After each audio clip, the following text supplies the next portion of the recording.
قال وأجرة الكيال وناقد الثمن على البائع۔ امام قدوری رحمۃ اللہ علیہ فرماتے ہیں کہ ناپنے اور ثمن پرکھنے کی اجرت بائع پر ہے۔ کیال کہتے ہیں ناپنا، ناپنا یعنی کوئی برتن ہو، کیل اسے کہتے ہیں اندازہ کرنا، ناپنا۔ کوئی بھی برتن ہو سکتی ہے، کوئی بھی برتن ہو سکتا ہے، مثال کے طور پر بالٹی ہو۔ اب بالٹی میں جو جتنا بھی غلہ سامان لیں گے اسے کہتے ہیں کیل۔ کہتے ہیں کہ اگر کسی شخص نے کوئی بھی چیز بیچی ہو، ٹھیک، بائع نے کوئی ایسی چیز بیچی ہو جس کو وزن کیا جاتا ہے، ناپا جاتا ہے، کیل کیا جاتا ہے، کہتے ہیں کہ اگر بائع خود جانتا ہے ناپنے کے لیے تب تو کوئی بات نہیں ہے، بائع ناپ کر مشتری کے حوالے کر دے گا۔ لیکن اگر بائع ناپنے کے لیے نہیں جانتا ہے تو کسی ایسے شخص کو بلائے جن کو ناپنے کا تجربہ ہے، جو ناپ سکتے ہیں۔ اب کہتے ہیں کہ جب ناپیں گے، کسی بھی شخص کو بلائیں گے ناپنے کے لیے، اب یہ روپے ناپنے والے کو دے گا کون؟ بائع دے گا یا مشتری دے گا؟ تو اس کے بارے میں ہے وہ اجرت الکیال وناقد الثمن علی البائع، کہ کیل اور پرکھنے کی اجرت، ناپنے اور ثمن کو پرکھنے کی اجرت بائع پر ہے۔ بائع پر کیوں ہے ثمن پرکھنے کی اجرت؟ پرکھنا کہتے ہیں یعنی کوئی سامان اچھا ہے یا خراب ہے، سامان اچھا ہے یا خراب ہے، اسے کہتے ہیں پرکھنا۔ کہتے ہیں کہ اگر سامان کو بائع کیوں پرکھیں گے یا اسی طریقے سے ناپیں گے کیوں؟ تو سب سے پہلی بات ہو رہی ہے ناپنے کی، کہ بائع کے ذمے یہ اجرت ناپنے کی کیوں ہے۔ ٹھیک، دیکھیں، اما الکیل فلا بد منہ للتسلیم وہو علی البائع۔ رہی بات کیل، ناپنا، مشتری کے لیے بائع کے لیے ضروری ہے، فلا بد منہ، بائع کے لیے ضروری ہے، للتسلیم، مشتری کے حوالے کرنا، بائع کے لیے ضروری ہے مشتری کے حوالے کرنا، وہو علی البائع، اور یہ بائع پر ہے۔ رہی بات ناپنا، تو مشتری کے حوالے کرنا ضروری ہے، مشتری کو سپرد کرنا ضروری ہے، وہو علی البائع، اور یہ بائع پر ہے۔ یعنی ناپنے کی اجرت بائع اس لیے دے گا، اس لیے کہ جب بائع نے سامان کو بیچا ہے، اب بائع کے ذمے میں ہے کہ مبی کن کے سپرد کر دیں؟ مبی مشتری کے سپرد کر دیں۔ تو اب بائع کو ناپنا پڑے گا، بائع کو ہی ناپنا پڑے گا، نہ کہ مشتری ناپے گا۔ اس لیے بائع کو ناپنے کی اجرت بائع ہی کو دینا پڑے گا، ناپنے کی اجرت بائع کو ہی دینا پڑے گا، نہ کہ مشتری کو۔ ومعنى هذا اذا بيع مقايلة، اور اس کا مطلب یہ ہے کہ جب وہ چیز بیچی گئی ہو ناپ کر، مقایلتاً، ناپ کر۔ وکذا اجرت الوزان والزراء والعداد، اور اسی طرح وزن کرنے والے کی اجرت اور گزوں کو ناپنے والے کی اجرت اور شمار کرنے والے کی اجرت بائع پر ہے۔ یعنی اسی طریقے سے اگر بائع نے ایسی چیز بیچی ہے جو کہ کیلی نہیں ہے، ناپنے والی نہیں ہے، کیسی ہے؟ وزن کرنے والا ہے، وزن کے ذریعے سے بیچی جاتی ہے، یا ایسا ہے جس کو گز کے ذریعے سے ناپتے ہیں، یا کوئی ایسا ہے جن کو گن کر شمار کرتے ہیں، تو کہتے ہیں ان تمام کی اجرت بھی کن کو دینی پڑے گی؟ بائع کو دینی پڑے گی۔ یہ آ گئی کیل کے بارے میں۔ اب کہتے ہیں کہ اب اسی میں دوسرا مسئلہ کیا تھا؟ مسئلہ تو مکمل بیان کیا گیا تھا، ناپنے کی اجرت اور ثمن پر رکھنے کی اجرت کس کے اوپر ہے؟ بائع کے اوپر ہے۔ ناپنے کی اجرت کے بارے میں آ گیا، بائع کے اوپر ہے۔ کیوں ہے؟ اس لیے کہ بائع کے اوپر ضروری ہے کہ مبی مشتری کے حوالے کر دیں، مبی کو مشتری کے حوالے کرنے کی وجہ سے بائع کو ناپنا ضروری ہے۔ اب رہ جاتی ہے بات کن کی؟ ثمن کی۔ ثمن بائع کیوں ناپے گا؟ کہتے کہ رہی بات سمن، اس کی بارے میں دو روایتیں ہیں. سمن کے بارے میں کیا ہے؟ دو روایتیں ہیں. ایک روایت ہے کہ بائع ناپے گا اور دوسری روایت ہے کہ مشتری ناپے گا.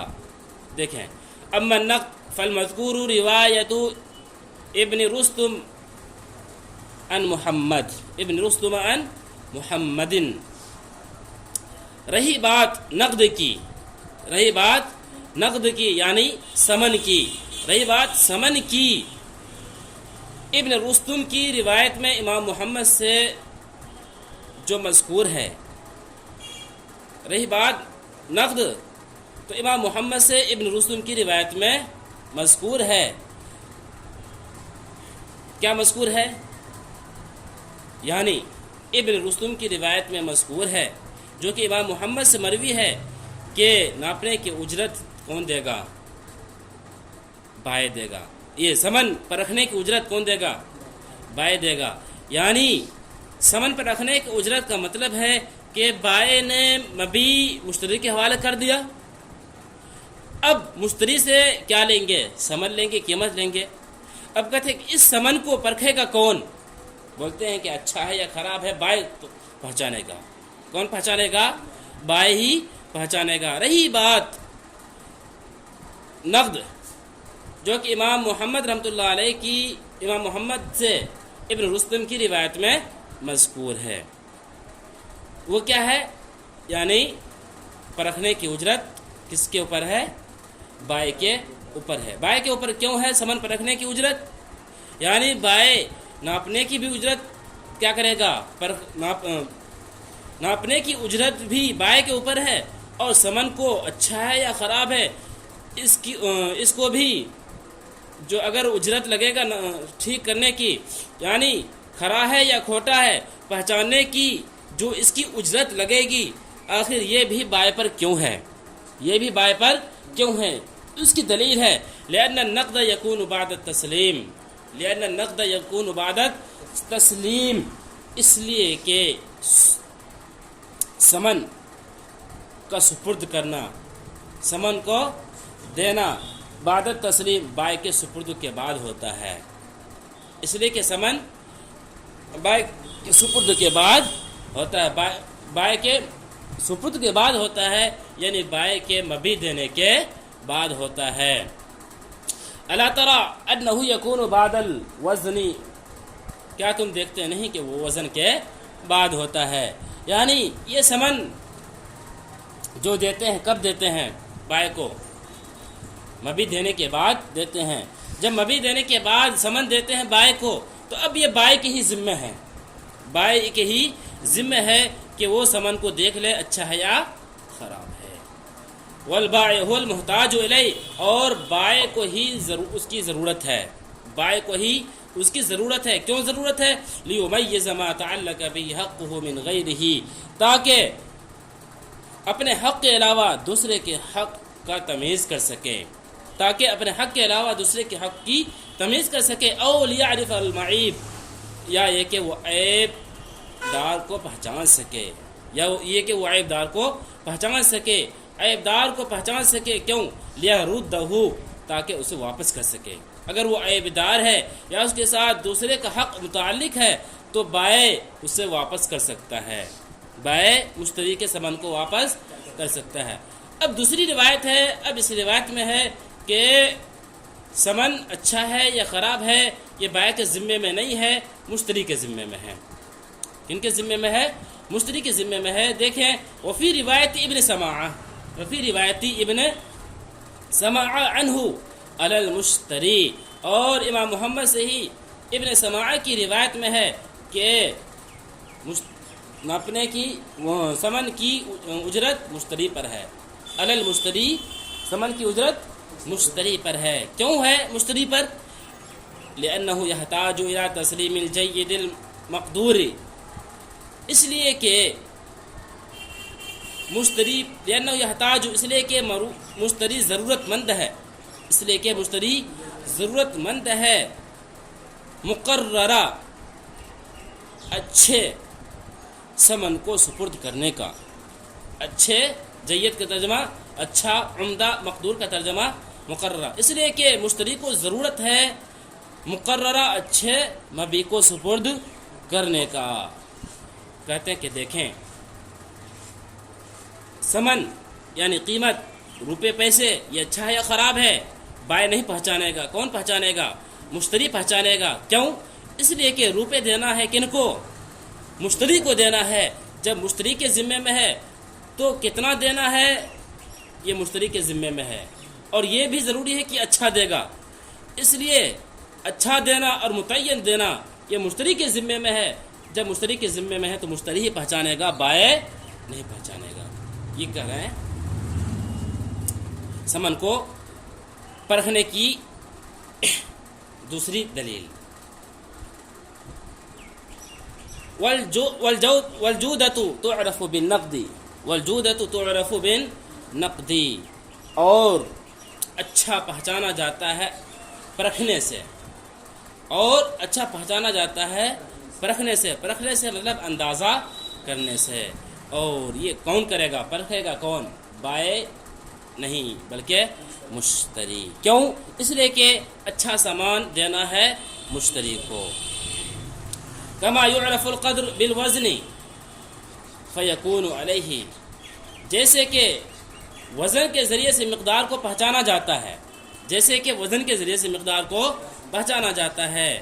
وزن کے ذریعے سے مقدار کو پہچانا جاتا ہے کہ مطلب یعنی اگر ثمن کیسا ہو، ایسا ہو جس کو وزن کیا جائے، جس کو وزن کیا جائے، تو اس وزن کی مقدار کو پہچاننا کس کے اوپر ہے؟ مشتری کے ذمے میں ہے۔ جب وزن کی مقدار کو پہچاننا مشتری کے ذمے میں ہے، جب وزن والی چیز ثمن ہو، یہ ثمن کا پہچاننا مشتری کے ذمے میں ہے، تو اسی طریقے سے ثمن جب ہو، اگر وہ وزن دار نہیں ہے، روپے پیسے ہے، تو اس کو بھی پہچانے کی ذمہ داری مشتری کے ذمے میں ہے۔ فیکون علیہ، لہذا وہ بھی اسی کے اوپر ہوگا، یعنی ثمن کو پہچانے کی ذمہ داری۔ قال، امام قدوری رحمۃ اللہ علیہ کہتے ہیں وَأُجْرَةُ وَزَّانِ الثَّمَنِ عَلَى الْمُشْتَرِي، ثمن کو وزن کرنے کی اجرت مشتری پر ہے، ثمن کو وزن کرنے کی اجرت مشتری پر ہے، لما بینا، جیسا کہ ہم نے بیان کر دیا۔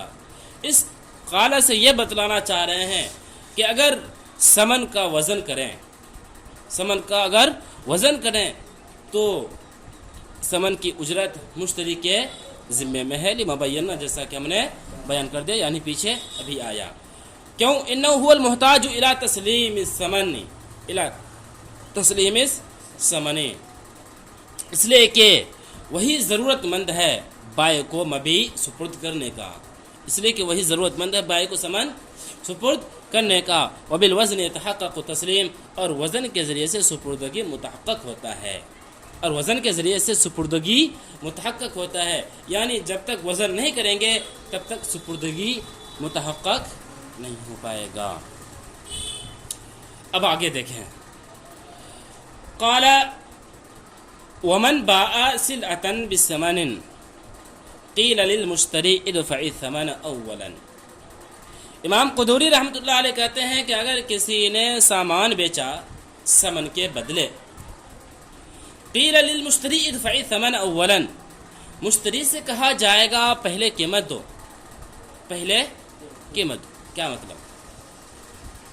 یعنی اگر کسی نے ثمن کے ذریعے سے کوئی سامان خریدنے کے بعد اب اختلاف ہو گیا، بائع کہتا ہے کہ پہلے ثمن دو اور مشتری کہتا ہے کہ پہلے مبیع دو، اس کے بعد ثمن دیں گے۔ مثال کے طور پر ہم نے شریف الاسلام سے اس موبائل کو خریدا، اب خریدنے کے بعد مثال کے طور پر 10,000 روپے میں خرید لیا، اب 10,000 یہ ثمن ہے اور موبائل مبیع ہے۔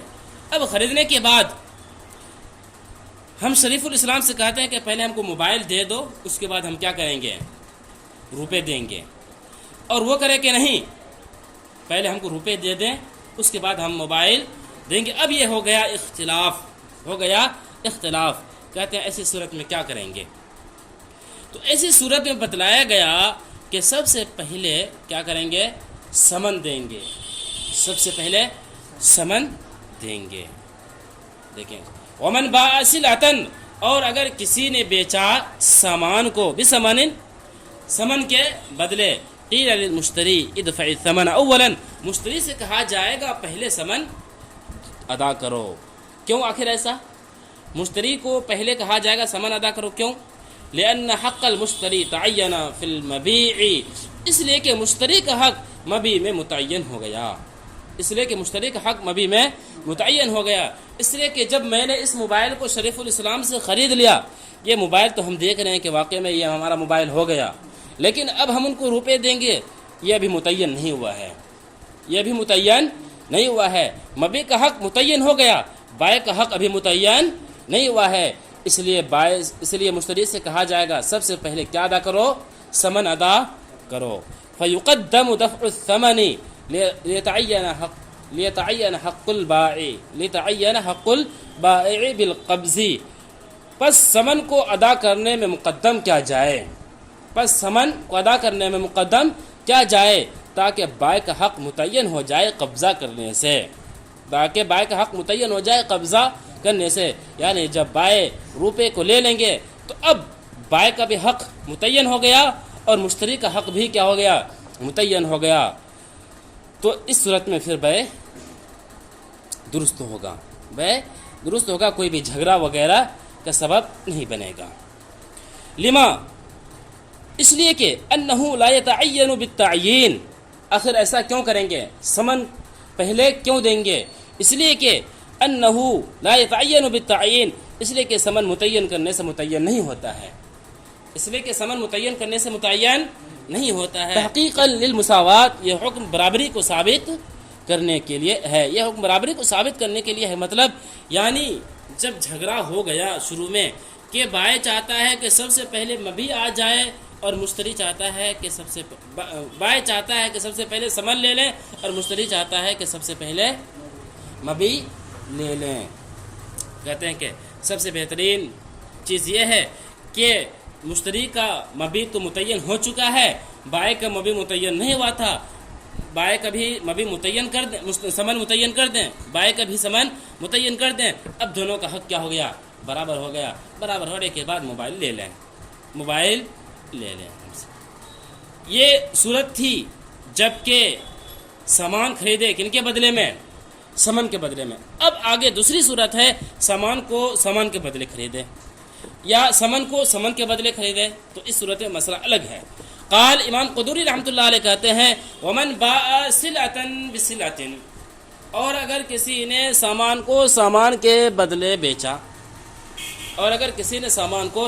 بدلے بیچا، او ثمنا بثمن، یا ثمن کو ثمن کے بدلے، قیل لہما سلما معا، دونوں سے کہا جائے گا کہ ایک ساتھ ادا کرو.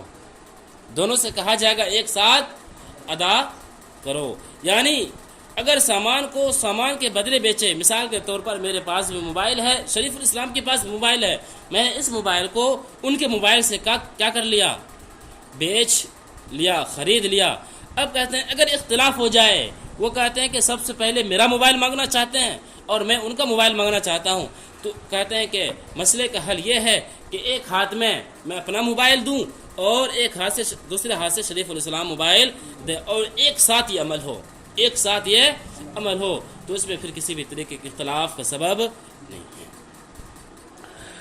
ومن باع سلعۃ بسلعۃ، اور اگر کسی نے سامان کو سامان کے بدلے میں بیچا، او ثمنا بثمن، یا ثمن کو ثمن کے بدلے، قیل لہما سلما معا، تو بائع اور مشتری دونوں سے کہا جائے گا کہ دونوں ایک ساتھ ادا کرو.